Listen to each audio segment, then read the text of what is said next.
billionaire humiliated his maid in front of hundreds of guests by pushing her into his luxury pool, but what he didn't know was someone in that crowd was about to destroy his entire life. Sun burned over Harrington Estate, a mansion so large it cast shadows over half the hill it sat on. It belonged to Victor Harrington, billionaire, oil tycoon, and self-proclaimed king of the city.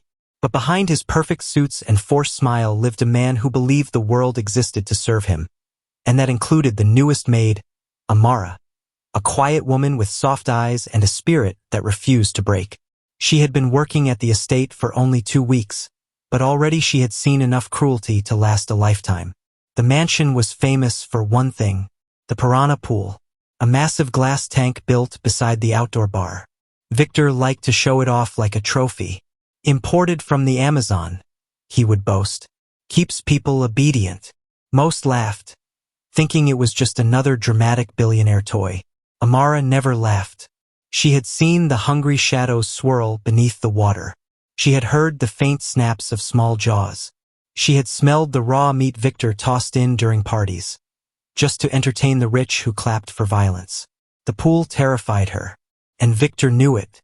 That evening, Victor held a small gathering, which basically meant over 100 wealthy guests drinking by the water while chefs and staff ran around like ants. Amara calmly placed wine glasses on tables, avoiding the men who grabbed her wrist accidentally, and the ladies who pretended she was invisible. Victor strutted around like a lion, sunglasses reflecting the sunset. Then he saw her. "Amara," he barked. "Come here." She froze, but walked toward him. He pointed to a small wet spot on the marble floor. "You missed a spill." "I'll clean it, sir," she said gently. Victor smirked, loud enough for everyone. "Of course you will. After all, that's your purpose here, isn't it?" A few guests laughed. Amara didn't respond. Victor hated that. He hated when people didn't react to his insults. He stepped closer. "What's that look? Are you upset? Do you think you deserve respect?" His voice echoed. People were watching now. Amara bowed slightly. "No, sir. I just want to work." Something in her steady tone, calm, unshakable, infuriated Victor, because it reminded him of something he fought his whole life to hide.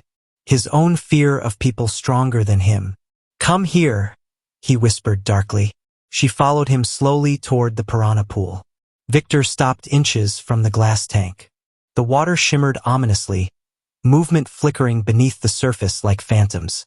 "Since you didn't clean the spill earlier," he said loudly, "let's see how well you clean this." Before she could breathe, before she could realize what was happening, Victor shoved her. Gasps exploded around the pool. Amara hit the water with a scream, then silence. Ripples spread. Victor laughed. "Oh, relax," he said loudly. "It's a joke. They're fed. They won't touch her." But his voice wavered. He wasn't sure. Inside the water, Amara scrambled, trying to grab hold of the smooth glass walls. Panic ripped through her chest. She lifted her head above the water. "Help me," she cried. Some of the guests stepped forward. Most didn't. Victor raised a hand. "No one helps until I say." Then he turned to face the crowd, smiling like a showman. "Let's give her a minute." Builds character. People laughed again, uneasy. No one noticed the small device clinging to the underside of the pool railing. No one noticed the tiny red light blinking, except one person hiding in the shadows. Suddenly, a loud beep echoed around the pool. Victor frowned. What the hell was that? Another beep. Then the lights around the pool flickered, and a voice came from the speakers. A voice Victor recognized but wished he didn't. "Hello, Victor. Remember me?" Victor's face drained of color. No, he whispered. "This can't be happening." Guests stared in confusion. Amara struggled to stay afloat, eyes desperately searching for escape. The voice continued. "5 years ago, you destroyed a family to protect your crimes. Mine." Victor's hands shook. "Increase security. Shut those speakers off." But no one could move. Guards stood frozen. Some were trembling. Then a figure stepped forward from the shadows. a man with a calm smile and a camera in hand. Malik, Amara's older brother.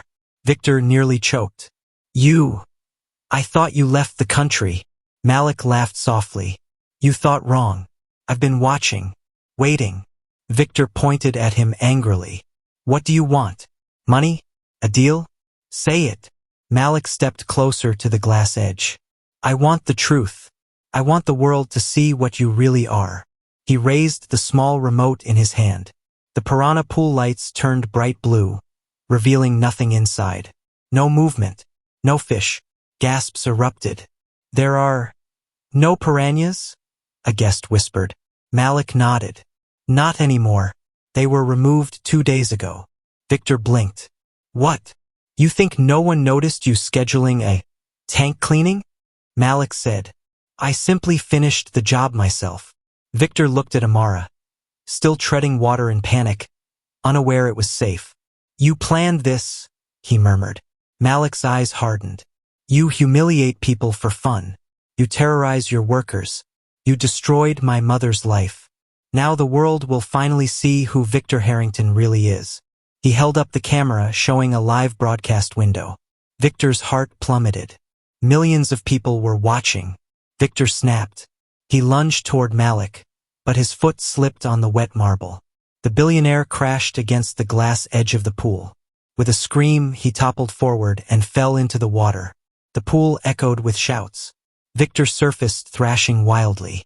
Get me out! Get me out! Malik leaned over him, calm and cold. Funny, he said. She asked for help too. Victor gasped for breath. I'm sorry. Tell her I'm sorry. I didn't mean. But his voice cracked. His mask of power shattered. He was nothing but a terrified old man now. Amara, breathing hard, clung to the opposite side, staring at him. Victor's arms grew tired. He had never learned to swim well. Please, he screamed. I'm drowning.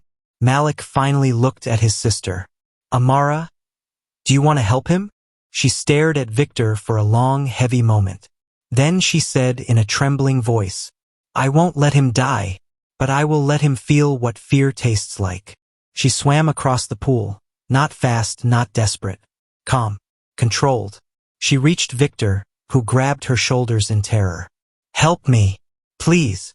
She looked into his shaking eyes. You pushed me for entertainment, she whispered. Remember that. Then she turned and guided him toward the edge. He scrambled out first, coughing, shaking, drenched in humiliation. Amara climbed out after him with quiet dignity. The guests stood stunned. No one clapped. No one looked impressed. They looked disgusted. Victor. Within hours, the video spread globally. News channels flashed headlines.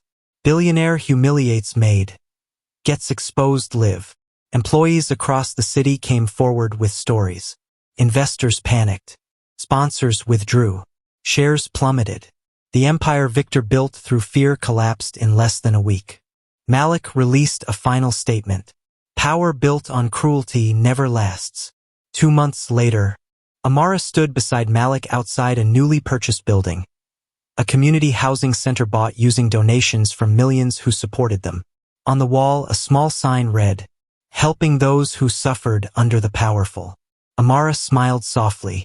Malik looked at her. You sure you want the name on it? She nodded. Yes, because everyone will know what he did, and what we did with it. Car rolled by.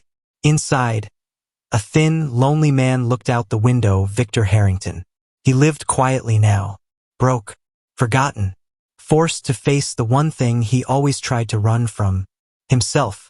As he watched Amara and Malik, something twisted painfully inside his chest. Not anger. Not pride. Regret. He lowered his eyes and drove away. Amara exhaled deeply. We're free now, she whispered. Malik smiled.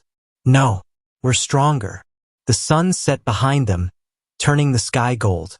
Not a piranha in sight. Not a billionaire in power. Just 2 siblings who turned fear into justice. And finally, peace.